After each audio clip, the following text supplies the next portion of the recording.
Dragões. Dragões. Vamos jogar Dragon Ball? Sim. Fogos de artifício. E cara tá jogando cara? Cara ultra, velho. Legal, legal. Tra. Eu vou ficar na calma. Lip.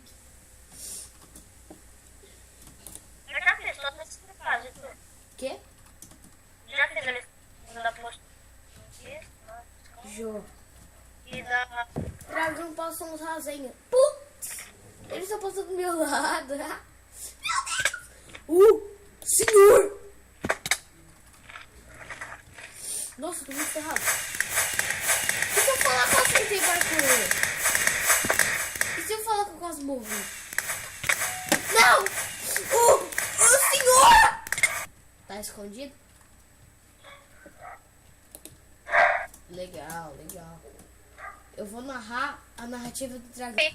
Dragão passou e Enzo morreu. Dragão, dá pra batida. Entrei em outra partida. Legal, legal.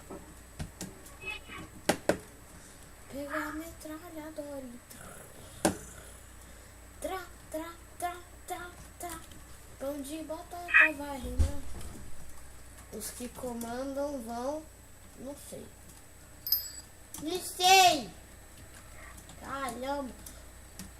Eu sei. Eu vou roubar mesmo. Roubo mesmo. Se reclamar, rouba de novo. Olha, cheguei. Mas eu não tô no parkour mod. Charlison. Bom? É bom? Bom. Tra. Entrei na parte. Parte em Zika 13. Eu